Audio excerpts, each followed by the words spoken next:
thoughts was going to be today. I thought, what in the world am I going to say about the 10 Commandments that these people couldn't say better? In fact, a wise advisor told me about a week ago, said, here's what you do. You stand up and say, they're not suggestions, they're commandments. Follow them. Let's stand and be dismissed, and then you'll have social time till time for church. And by the time I get through today, you're going to say, why didn't he just do what he said he was going to do? Probably not bad advice, but we're going to take some time this morning, and I pray allow God to speak through me in a way and speak through these scriptures in a way that we will be reminded of some things and it'll help us as we go forward. I think sometimes I know we're living in a world, and sometimes we allow that world maybe to gray some areas for us. Folks, it's right or it's wrong. There are no gray areas. There are no situational ethics. There are no white lies. It's the 10 Commandments. So we're going to begin this morning and read, if you'll turn with me to Exodus, the 20th chapter. I also have these recorded in another place, but we're going to go to the original that we always think of as Exodus 20 and verse 1. It says, And God spake all these words, saying, I am the Lord thy God, which have brought thee out of the land of Egypt, out of the house of bondage. Thou shalt have no other gods before me. Thou shalt not make unto thee any graven image, or any likeness of anything that is in heaven above, or that is in the earth beneath, or that is in the water under the earth. Thou shalt not bow down thyself to them, nor serve them, for I, the Lord thy God, am a jealous God, visiting the iniquity of the fathers upon the children unto the third and fourth generation of them that hate me, and showing mercy unto thousands of them that love me and keep my commandments. Thou shalt not take the name of the Lord thy God in vain, for the Lord will not hold him guiltless that taketh his name in vain. Remember the Sabbath day to keep it holy. 6 days shalt thou labor and do all thy work. But on the seventh day is the Sabbath of the Lord thy God. In it thou shalt not do any work, thou, nor thy son, nor thy daughter, or thy manservant, nor thy maidservant, nor thy cattle, nor thy stranger that is within thy gates. For in 6 days the Lord hath made heaven and earth, the sea, and all that is in them, and rested the seventh day, whereof the Lord blessed the Sabbath day and hallowed it. Honor thy father and thy mother, that thy days may be long upon the land which the Lord thy God giveth thee. Thou shalt not kill. Thou shalt not commit adultery. Thou shalt not steal. Thou shalt not bear false witness against thy neighbor. Thou shalt not covet thy neighbor's house. Thou shalt not covet thy neighbor's wife, nor his manservant, nor his maidservant, nor his ox, nor his ass, nor anything that is thy neighbor's. And all the people saw the thunderings and the lightnings and the noise of the trumpet, and the mountain smoking, and when the people saw it, they removed and stood afar off. And they said unto Moses, Speak thou with us, and we will hear. But let not God speak with us, lest we die. And Moses said unto the people, Fear not, for God is come to prove you, and that his fear may be before your faces, that ye sin not. And the people stood afar off, and Moses drew near unto the thick darkness where God was. As we know, these 10 Commandments were written by God upon 2 tablets of stone and given to Moses on Mount Sinai, and then he came down to the people. We could get into all that happened after that. But these were not all the commandments of the law, as you well know, I'm sure. There were over 600 base commandments in the law of Moses. These were just the first 10. And yes, I am very well aware of what dispensation we live in. We're not living under the law. We're not living within the Old Testament. We're in the grace dispensation, and we live that. And no, we don't need to keep all these 600 commandments found in the Old Testament. And if you think about it, the largest, vast amount of those were dealing with commandments found in Exodus and Leviticus and Numbers and Deuteronomy, and they were dealing with Jewish ceremonial worship. They were dealing with things like who could be a priest and who should be a priest, and how the priest should dress, and what kind of offerings were needed to atone certain kinds of sin, and how those offerings were to be delivered. If you've never done a in-depth study, just on your own, of the tabernacle and tabernacle worship, if for nothing else, it'd make you appreciate what we have today. Those folks had a lot of, I'll call it jots and tittles, they had to deal with. There were a lot of minute things in the law that they had to roll things forward a year. It had to be done exactly right. It had to be done exactly the way the law commanded. So, thankfully, we don't live under that law anymore. Calvary took that away, and Jesus' death, burial, and resurrection after he came and died and arose, it did away with those ceremonial ordinances. It did away with those and abolished those. But the 10 Commandments remained. If you'll allow me and think with me, 9 of those 10 Commandments, and what I hope to do today is go through those. 9 of those 10 Commandments are repeated in the New Testament. Many, if your Bible's like mine, many of those commandments are written in red, meaning Jesus gave those commandments in the New Testament after the grace dispensation. So 9 of these 10 commandments still live today, and the other one that wouldn't hurt. But we don't have specific correlation to address the Sabbath in the New Testament like they did in the Old Testament. That's the one of the 10 that did not come forward in the New Testament. Now, please don't, anyone listening online today and anyone under the sound of my voice, don't say, well, he don't even believe in Sunday. He don't believe in the Sabbath. Yes, I do. I respect the Sabbath. I forget, as a young teenager, this lady sitting right back here won't remember it probably. But after lunch, when things sort of just settled down and you had length of time for church Sunday night, I picked up my rifle and started out the door. And she said, where are you going? I said, well, to the swamp. To do what? I said, I was just going to walk around a little bit. She said, it's Sunday. I just went and put my rifle back up. Obviously, I still eat on Sunday. We don't cook on Saturday night enough to hold us till Monday morning. I've known people that done that, and if you're convicted of that, I've known people that don't believe in going out to eat on Sunday because they say that's causing someone to miss church. That's your conviction. You stand on it. I'm going to have lunch somewhere today.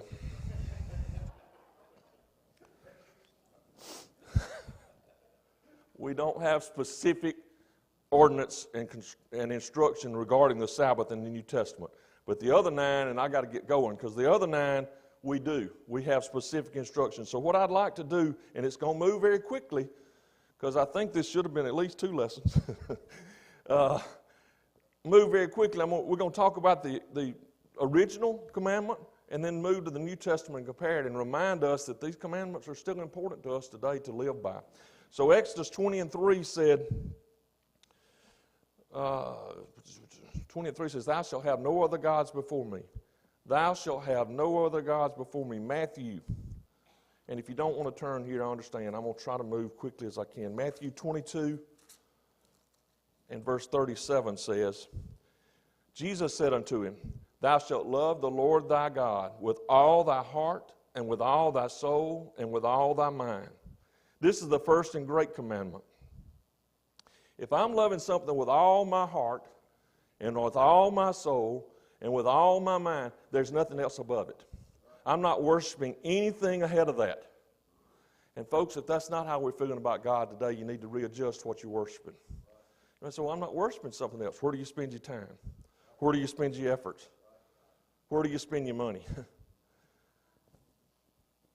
I hazard to say to you that if those 3 things are not going toward the Lord, then you're worshiping something else ahead of Him.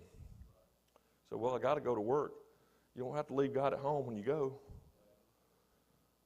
Yeah, I know you do, but keep God in the forefront. Keep Him as the God above all other gods. He's not just the God in first place, but He's the only God in first place. If things are how they should be, to apply this personally, He's either God of all of me or He's God of none of me. He said He was a jealous God. He is not going to share us. We have to compartmentalize our lives today. I get that. There's a certain amount of time you got to do this. There's a certain amount of time. We have 2 daughters and 3 granddaughters. I have 1 wife, so a lot of women in my life. Makes you try to do right and be quiet. We have always, from 34 years ago, tried to treat everybody the same. I am very jealous of my family. I do not treat my family like I treat your family. I don't know any other plainer way to put it. if you're doing likewise, but we've always tried to treat those two girls exactly alike. Now, honestly, we had to do some things different because one of them taught me how to be daddy again. But the three granddaughters, we try to treat them exactly alike. If we spend this amount of time with one, we try to spend this amount of time with two. And that might sound silly to you, but that's what we do. Even to Christmas, Linda is somewhat obsessive about that in that she's going to spend within a nickel on everybody, the same nickel. She keeps a list, and it started back in the spring. But before Christmas morning gets here, it's going to be within a nickel of each other. All 7 of them. We're jealous of our family and careful about our family. You're not going to do anything to my family if I can stand between them and you. You the world, not you the people. God is a jealous God, and He respects us and treats us just like that, and He will stand between us and anything in the world if we stand on the right side of Him. If I keep God between, if He's the one true God in my life, and I keep Him between me and the world, I don't have anything to worry about. But if I wander off, and I get out here on the fringe, or if I get ahead of God, then I'm in a little bit of a dangerous situation then. I've got to be within His will and within His time. God created us, and He knows that we have a desire, a built-in desire to love and worship something. We're going to. It's human to fill that hole with something. And if we don't fill it with Him, we're going to fill it with something else. Second commandment is make no graven images. Exodus 20. I'm not going to read these again in Exodus, but it says, thou shalt not make thee any graven image or any likeness of anything. Turn to Acts, the 17th chapter.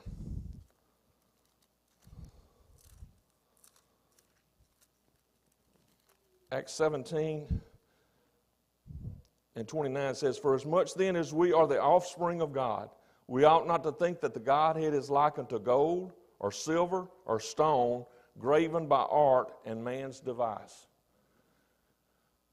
God's not something we can put on a pole and worship, y'all.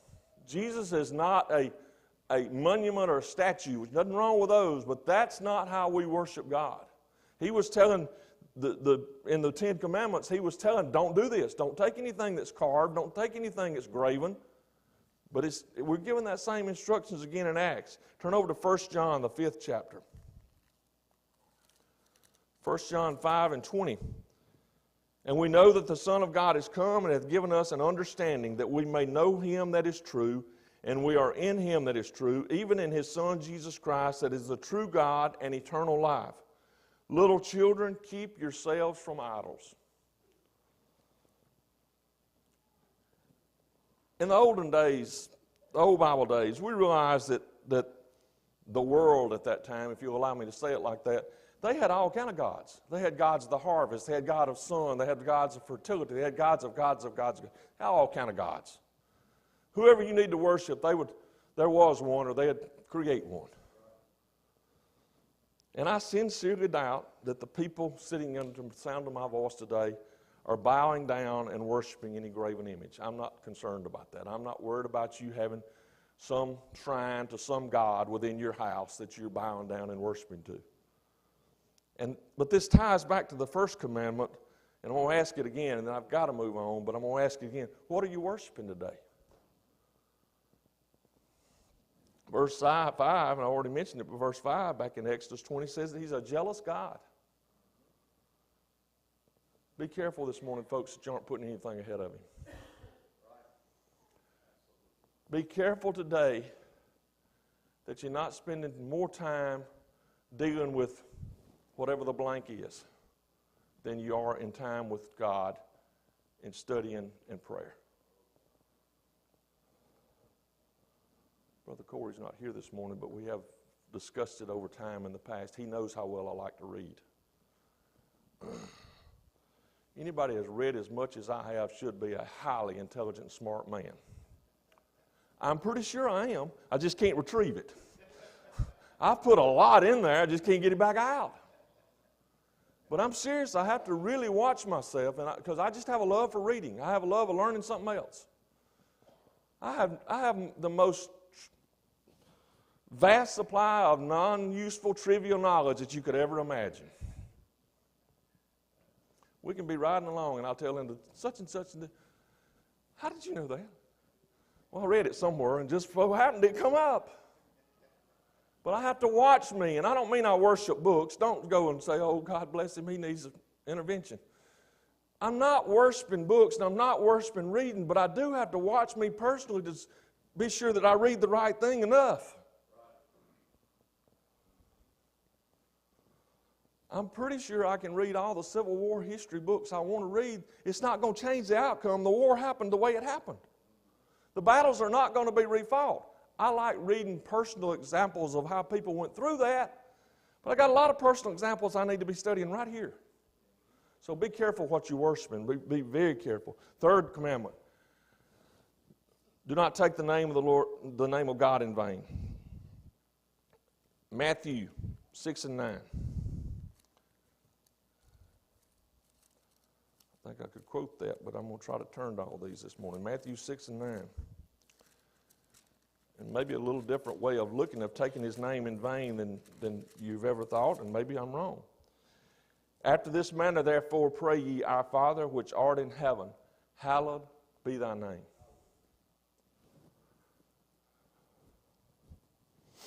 Hallowed be thy name. Matthew 12 and 36.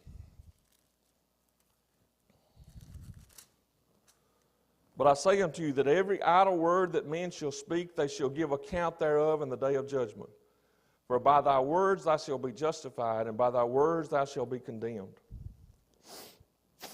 I hope no one listening or hearing me today has an issue with open profanity. I don't think that. That's a whole other animal.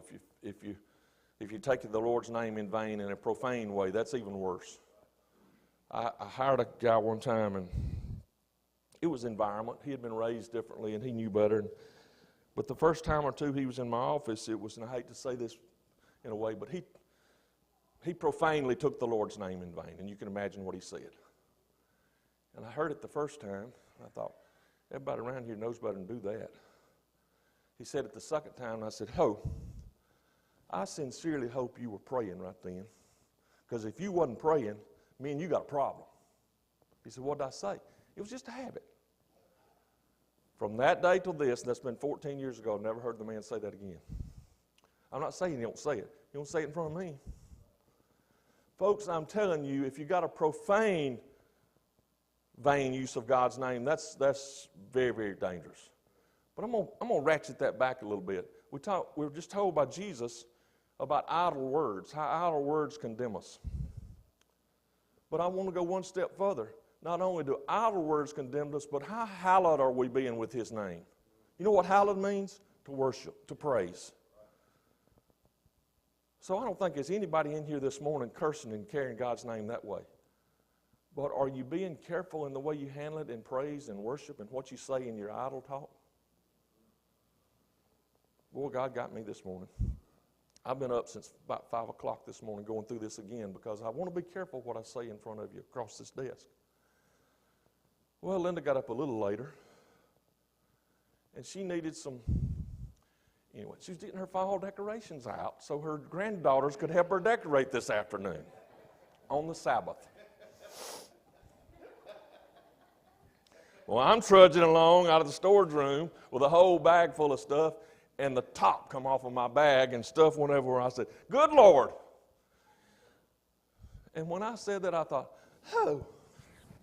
I got to go stand in front of a group of people and tell them not to take the Lord's name. And I said, and he is a good Lord all day, every day. That was the next thing that came out of my mouth.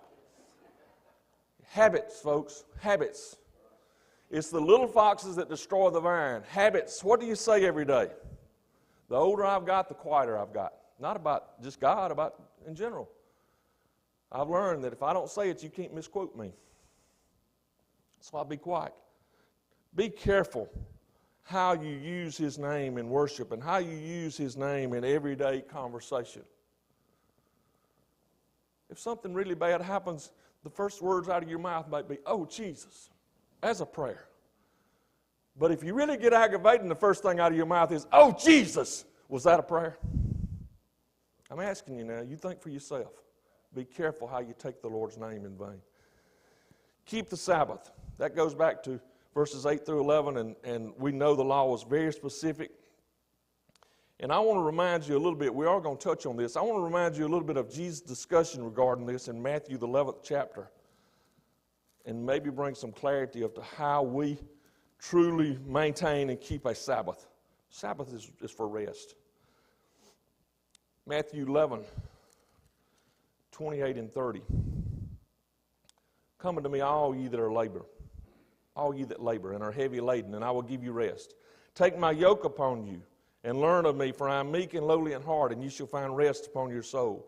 For my yoke is easy and my burden is light. I like that scripture. It gives me hope.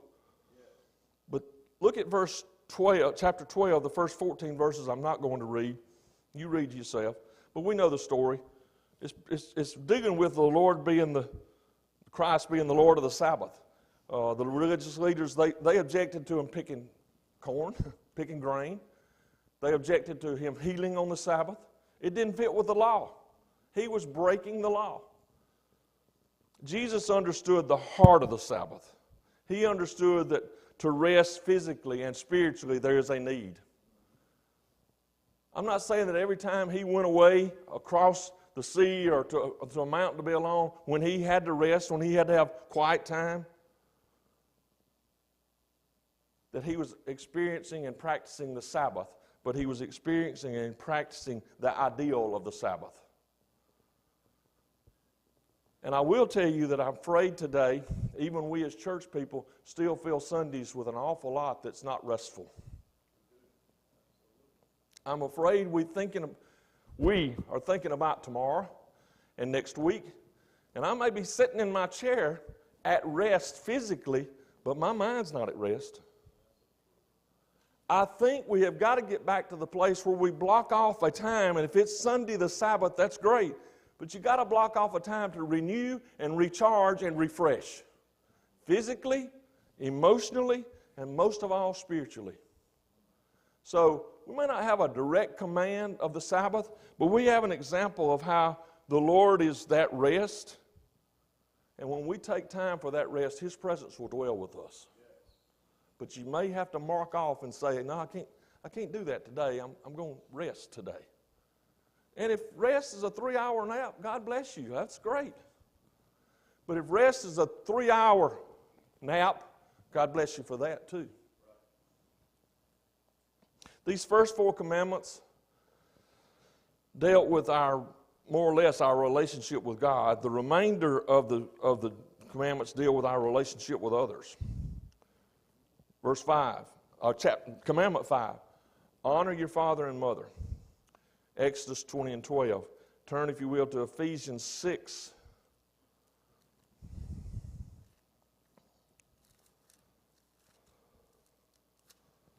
Ephesians 6 and the first 3 verses. Children, obey your parents in the Lord, for this is right.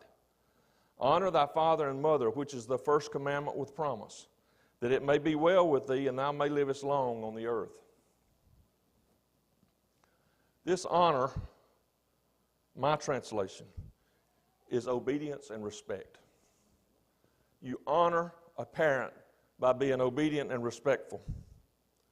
And that doesn't end when you become an adult yourself. It's plain as I know to put it. Daddy's been gone some years now. But the last year of his life, when he was on a scooter or a side-by-side, if he had told me to walk up beside him and he thought I needed spanking, I might have questioned a little bit, but I'd have walked up. I had that much respect for him. Because if he thought I needed one, I probably did. It didn't end when I became a grown man and left his home. That honor was still there. It said, I'm probably going to live to be 100 if I keep that attitude, because it says you're going to have long life. I'm not going to live to be 100. The rapture's going to come before then. But it says it's the first commandment with promise. It said, if you do this, this is going to happen. I get it. Some parents aren't honorable. There's some scripture in here about provoking your children. I understand. But if you honor a parent that even is an unhonorable individual, you're doing it as unto the Lord. Honor your parents. Honor your parents.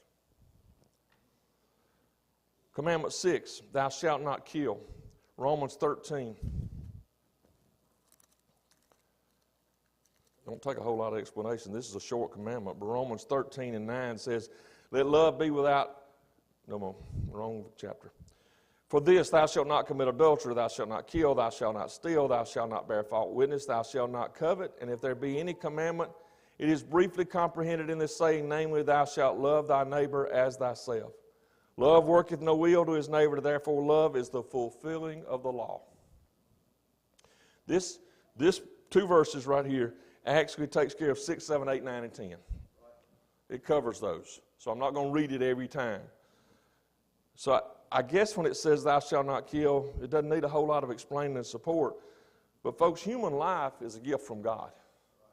Be it, and I'll just say it, be it at conception or be it later from there on out. It's a gift of God. And anything that takes that away is murder. Revelation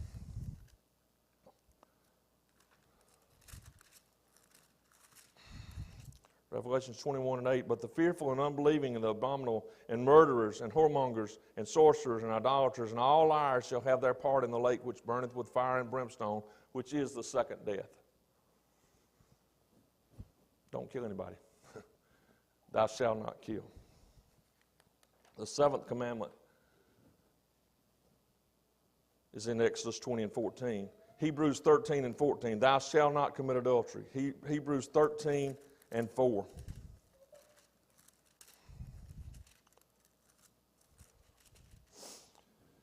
Marriage is honorable in all, and the bed undefiled, but whoremongers and adulterers God will judge. Plain speaking, we're all grown. Sexual immorality of any type equals 2 people acting as they're married when they're not. So today, as husbands and wives, do we still need to be true to each other? Absolutely. More so than ever before. You say, well, I'm true. I'm honest. I'm not done anything like that. Let me read you one more scripture and make sure. Matthew the 5th chapter and the 27th verse. You have heard that it was said by them of old times, thou shalt not commit adultery. But I say unto you that whosoever looketh on a woman to lust after her hath committed adultery with her already in his heart. Not always the action, folks. It's the thoughts and the intents. So be very careful. Be very careful that your life is pure, that your life is holy. You say, well, I don't know that I can do that. No, you can't. I agree with you. You can't. Not by yourself. Without the infilling of God's Spirit, you probably can't do that by yourself. But with Him, you can. Commandment 8, thou shalt not steal. That's in Exodus 20 and 15. Ephesians 4.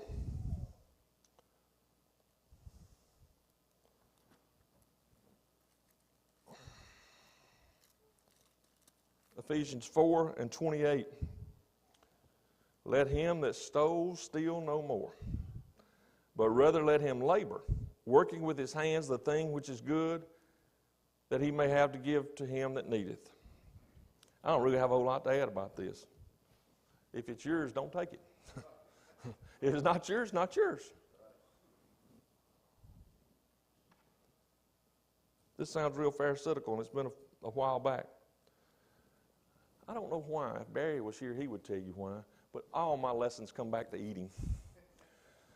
Went through the Kentucky Fried Chicken drive-thru. That's a healthy place to eat, by the way, but it's good. Went through there, and the lady gave me my change, and Linda will tell you, it's just a habit. I always count my change. And I said, ma'am, you didn't give me the right money back. So, yes, I did. I said, no, ma'am. And I handed her $1. She said, sir, I said, you give me $1 too much. You sure? I said, yes, ma'am. That had never happened before. I said, it's not mine. If you get in the habit of that, the little things, $1 now don't buy a whole lot, you know? Less than it has in a long time. But if the $1's not, now I'm going to tell you, if you short me $1, I'm going to back up and say, hey, you didn't give me my money right. Well, I'll get off eating in a minute, but we were at Blue Friday night, and the lady was talking considerably and checking me out at the same time. And when she told me what I owed, I said, no, that's not right. And I knew Linda was saying, just pay it, just pay it. I knew it wasn't right because I'd sat at the table and they added up what the ticket was so I could leave a tip. So I knew how much it's supposed to be. She said, you sure? I said, pretty sure. I sure did. I rang this up twice. I said, thought so. So, you know, I'm trying to balance this year. If you give me too much, I'm going to give it back. If you don't give me all I need, I'm going to ask for it. If it's not yours, don't take it. I'm not talking about just money either. There's lots of ways we can steal from people that doesn't have financial implications. If it's not yours, don't take it. 9th commandment. Thou shalt not bear false witness against thy neighbor. Exodus 20 and 16. Ephesians 4 and 25 says, wherefore putting away lying, speaking every man truth with his neighbor, for we are members one of another. Colossians 3 and verse 9. Lie not to one another, seeing that ye have put off the old man with his deeds, and put on the new man, which is renewed in knowledge after the image of him that created him. Folks, it's pretty simple. It's either the truth or it's a lie. There's not anything in between. You can shade things, you can twist things, you can omit things, but when you do all that, you've taken away the truth. It's become a lie. I think I've told this group, but I'm going to tell it again because I like the story. And I have the mic. Had a customer one time sitting across the desk from me, and he told a bald face. I mean, it was pretty preposterous. I said, oh. He was in a bad shape financially. I said, I have offered to help do anything in the world for you and your family. I'm going to stand with you. We're going to figure this out. But don't lie to me. I said, I can't handle that. I don't do lies. He said, no, wait a minute, Greg. If I tell a lie and you know it's a lie, that cancels out. I sat there a minute. I said, say that again. So he did. I said, fella, you know better than that. If it's a lie, it's a lie. If it's a truth, it's a truth. Now tell me the truth. Folks, this is the truth. Anything's outside of this, I don't care how pretty a package it's in or what it looks like, it's a lie. This is God's truth. It said, thou shalt not bear false witness. That means you're not going to lie. You're not going to tell a story. The 10th and final commandment, thou shalt not covet, is Exodus 20 and 15. Stay with me there in Colossians 3, verse 5 and 6. For which things sake the wrath of God cometh on the children of disobedience, in the which ye also walked sometime when you lived in. That's not right.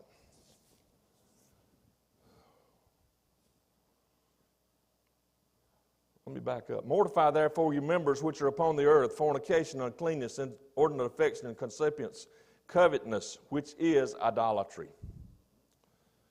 Ephesians 5 and 3. Ephesians 5 and 3. But fornication and all cleanness or covetousness, let it not be once named among you as becometh saints. Have you ever wondered what somebody else had? Don't raise your hand. Don't. Have you ever wondered what somebody else had? Did you ever want to look like they looked? Did you ever wanted the clothes they had, the money they had, the car they had, the house they had? Oh, come on, don't be so sanctimonious. You have. We've all wished for something. Right now, a pretty black GMC pickup goes by, and I think, man, I wish I had something like that. You know, if I want to write the check, I can find one somewhere. That fella did.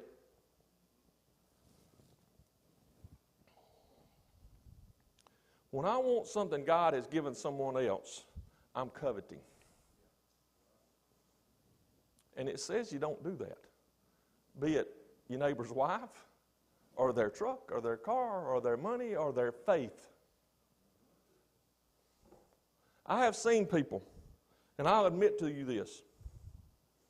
I have seen people that their walk with the Lord from the outside, only them and God know, but from the outside, their walk with the Lord, I've been a little bit envious of it. I'm thinking, I wish I had their faith.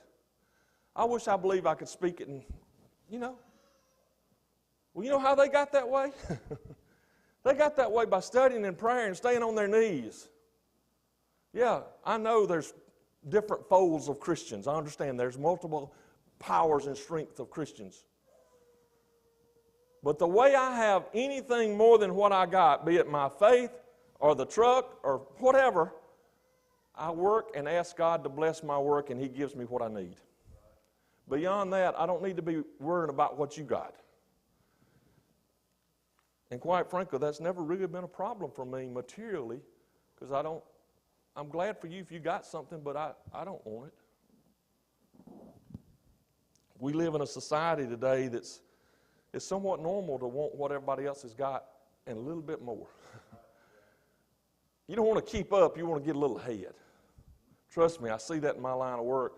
People will spend inordinate amounts of money and take on unmanageable amounts of debt to impress someone that don't care. This commandment doesn't necessarily deal with just our actions, but also the motives and the intents of our heart. So look with me quickly to 1 Timothy. 1 Timothy, the 6th chapter.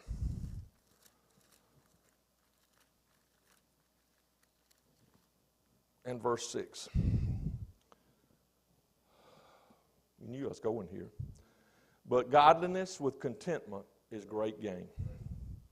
For we brought nothing into this world, and it's certain we can carry nothing out.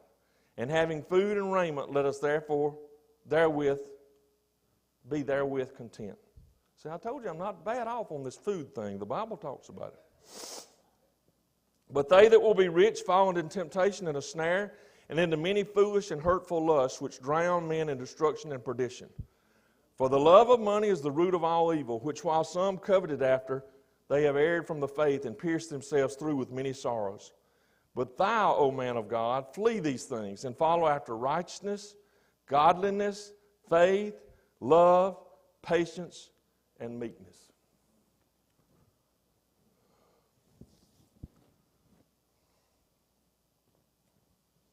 Folks, be careful what you covet and want. Be careful what you're wishing for. It may not be what you need. It may not be anything close to what you need. I have a cross-stitched, I don't know what you call it, verse. Mama did it about 30 plus years ago. Been hanging in every office I've ever had. And it says, and I have a copy in my pocket. I should have. Money will buy. Money will buy, I can't quote it. A bed, but not sleep. Medicine, but not health. Books, but not knowledge. It goes on and on. It'll buy everything but a passport to heaven, it says. Happiness is because we've got that passport to heaven. Be careful what you covet. Be careful what you wish. Very quickly, and I realize I've covered an awful lot of ground, and only at the surface. Each of these commandments and their correlation in the New Testament could be a lesson within itself. I mean, you know that. So I've just scratched the surface very, very lightly. The New Testament references I've used are not all inclusive. There are others. But I want you to remember something. If you get anything out of this morning, remember our obligation is not just to the commandments, but it's to the commander. Because He gave those commandments. God is a good God. He didn't give a commandment to be mean or spiteful or limiting or controlling. He gave those commandments for our good. A good God gives good commandments.